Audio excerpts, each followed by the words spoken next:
Vamos a hablar en este video de la geometría molecular del modelo RPCB y de la polaridad de las moléculas. Comencemos entonces. La geometría molecular consiste en saber qué forma tiene una molécula, ver cuál es su geometría. Y para hacer esto tenemos que seguir tres sencillos pasos. El primero es determinar la estructura de Lewis de la molécula, cosa que ya hemos hecho y repasado en el video anterior.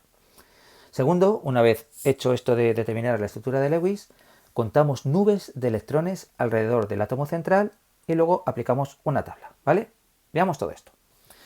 Si por ejemplo tenemos el CO2, que es el ejemplo de la guía para hacer una estructura de Lewis, ¿de acuerdo? Ya tenemos esta estructura de Lewis lista, teníamos el paso 1, ¿ok? Y el segundo sería contar nubes de electrones. ¿Qué es eso de contar nubes de electrones alrededor del átomo central?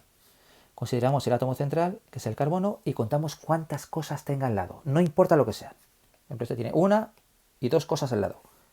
Ya tiene dos nubes. ¿De acuerdo? Imagínense que tienen el NO2, que es una cosa así, con un puntito. ¿Cuántas cosas tiene al lado del átomo central? Una, dos, tres. No importa que sean dos puntitos, que sea un puntito, enlace simple, doble, triple, solo importa el número de cosas. ¿Vale? Y una vez que hemos contado las nubes, vamos a aplicar la tabla de la página siguiente. Sería esta tabla de acá, ¿ya? Esta tabla establece una geometría básica y una geometría final. Aquí tenemos que mirar cuántos números de nubes tenga nuestra molécula. Por ejemplo, en el caso del CO2 vimos que tenía dos nubes, por lo tanto miramos aquí. Y eso indica que mi geometría es lineal. Significa que sería el carbono en el medio y un oxígeno a un lado y otro oxígeno al otro de manera lineal, ¿de acuerdo? Y en este caso, de cuando tengamos dos nubes, esta geometría lineal, que es la básica, va a ser la geometría final. Es decir, mi molécula va a ser lineal y se queda como lineal. ¿Ya? Cuando tengamos una molécula con tres nubes, por ejemplo, sería el caso del BH3, que es BHHH, ¿ya? Esta molécula tiene tres nubes, la geometría básica sería trigonal plana, ¿de acuerdo? Y la geometría final también sería trigonal plana. ¿Cuándo no va a ser igual la geometría básica con la geometría final?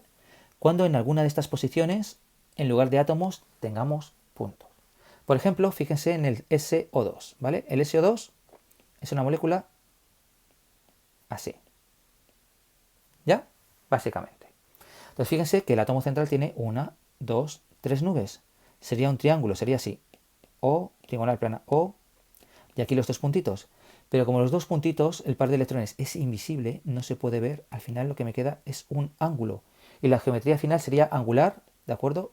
Con 120 grados, que es lo que tendríamos aquí. Por eso aquí nos hablan de pares enlazantes y de pares libres, ¿vale? Esta molécula del SO2 tenía dos pares de enlace y tenía un par libre, por lo tanto me iba a quedar angular. Pero vean que la razón de eso es esta, de que los puntitos, los pares no enlazantes, no se pueden ver, son invisibles, y cuando yo vea la molécula simplemente voy a ver el S, el O y el O, que tienen esta forma angular, ya formando un ángulo de 120 grados, ¿de acuerdo? Y cuando tengamos cuatro nubes, vamos a tener tres casos, ¿ya? Por ejemplo, el caso del metano CHHH, que tiene cuatro cosas alrededor, va a ser tetraédrica y se queda como tetraédrica. En el caso del NH3, que es igual, pero uno de los vértices son puntitos, los puntitos no se pueden ver, y me va a quedar un tetraedro que le falta un vértice, y eso se le llama pirámide trigonal. Y por último, el caso del agua, que tiene cuatro cosas, pero dos de ellas son puntitos. Los puntitos son invisibles, no se pueden ver, y por tanto me va a quedar un ángulo, ¿de acuerdo?, de 109,5 grados, ¿vale? Aquí lo pone en la tabla, pero en la guía sí, estos son 180 grados, aquí todos los ángulos son de 120, y aquí todos son teóricamente de 109,5 grados. Y así se calcula la geometría de una molécula. Y aquí tenemos varios ejemplos de ello, ¿vale? Polaridad de las moléculas. Una vez que uno ha determinado la geometría de una molécula, puede saber si la molécula es polar, o sea, tiene carguitas positivas y negativas, o es apolar, no tiene ninguna carga. El truco, ya, bueno, más que el truco sería el procedimiento que hay que seguir, es el siguiente. Si la molécula tiene enlaces apolares, siempre va a ser apolar. Por ejemplo, en el caso del O3, O, ¿vale? Como son todos oxígenos, todos los enlaces son apolares, la diferencia de electronegatividad es cero, pues esta molécula es apolar. No tengo que hacer nada más. Apolar y se acabó, ¿vale? El S8, que son como 8 azufres ya unidos unos con otros, apolar, porque son todos azufres. Y si la molécula tiene enlaces polares, aquí tenemos que ver que la suma de los momentos dipolares no sea cero en la molécula es polar, o si la suma es cero, apolar, ¿vale? Esto suena como medio raro, pero es muy sencillo.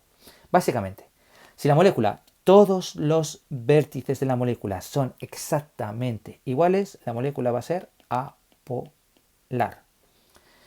Y si uno o más vértices son distintos, va a ser polar. Fíjense que aquí ya tengo HH, puntito, puntito. Oh, ya no son todos iguales. Molécula polar. Todos iguales, apolar. El NH3 es NHH, dos puntitos. Bueno, ya hay un vértice diferente, polar. Así de fácil. ¿De acuerdo? Todos los vértices iguales, apolar, y algún vértice diferente, polar. Que generalmente el vértice diferente va a ser u otro átomo o puntitos. ¿De acuerdo? Bueno, y hasta aquí todo lo relacionado con el método de la determinación de la geometría de las moléculas y la polaridad.